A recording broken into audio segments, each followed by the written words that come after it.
I'm Aaron Schneider. I'm here with head men's soccer coach Nate Hagge, and it's just the LSA Winter Media Day. And Coach Hagge, long history of success with our Pioneer men's team. Couple of big milestones coming up potentially this year. One you probably don't want to talk about, and that's the fact that you should, unless we're doing something really, really wrong, hit your 300th win this year, which is pretty cool. And that's a career win, right? Not correct. Yep. LSA, you're pushing what, over 200 already too?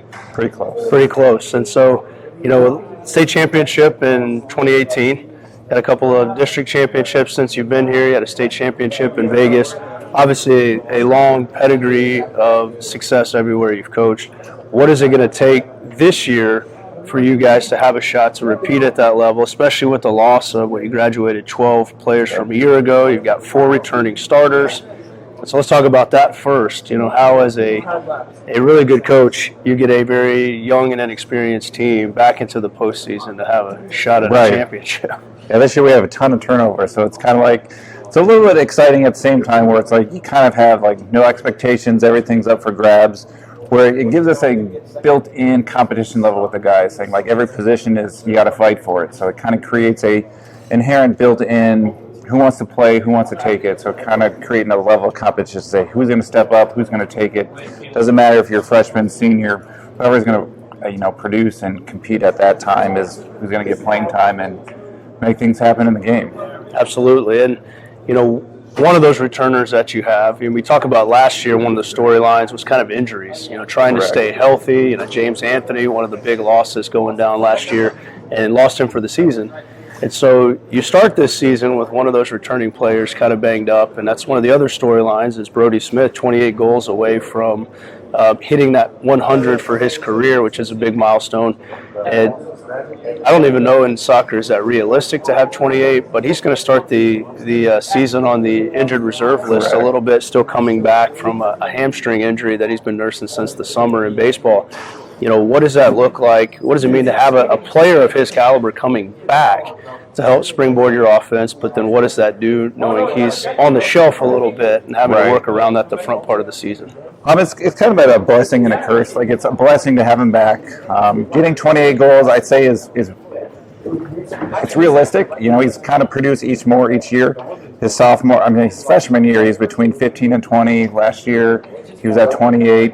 So it's possible. It's possible. And then I know everyone says soccer plays a ton of games. So like if we play 30 games, if we can get him a goal every game, it's a good odds that he can make it. But it's been nice where, even though he's been hurt and kind of on the injured reserve list, we don't start district playing until January. So all these preseason games, we can get new guys, underclassmen in, but it's been great having him there. He's still been a leader with the guys there at practice, kind of giving them tips and, hey, here's what I did, here's what you could do. So he's kind of been a coach on the field, even though he hasn't been on the field. Right. Well, and that's a tremendous part. I can even say from baseball off season, he's been out there, every day. He's not doing something else. To have him out there and to be around the guys. He's the epitome of a team player in that sense. And like his sister Addie, a true two-sport athlete. Multiple sports for her, but that having the opportunity to be successful in both is kind of fun to watch. What other players on this team, with the turnover and us maybe not being as familiar with, what are the people watching at home and looking at who should they be kind of targeting to look on the field this year that are going to be some of those players that have to step up? Well, the strange thing is offensively, that's where we return most of it. Like Brody's up top. We return a good core in the midfield with Ben Edwards and Eugene Swanbeck. Ryan Jackson's there as well. So like our front line, I think, is pretty solid, and that's going to be should be one of our strengths. Where hopefully, we can score 2 to 4 goals a game, because in the back line and the goalie is where we're going to have the most work that we're going to get to try and produce and get to a level of comfortability where, they feel secure. It'll just be unknown. But then in the middle has been solid all 4 years. He plays club as well.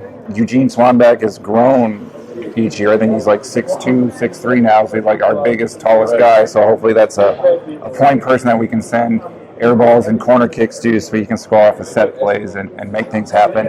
I was hoping that aggression gets in him this year, so he can kind of be like that mean monster on the field and use his size to our advantage and just kind of take things over. Right. Very good. Well, I know for a coach of your caliber, the expectations, don't necessarily change even with a lot of youth and new turnover. So excited to see what the guys are going to produce this year. This is Nate Hagge. I'm Aaron Schneider. This is the Pioneer LSA Winter Media Day. So thanks a lot, Coach. We appreciate it. Thank you.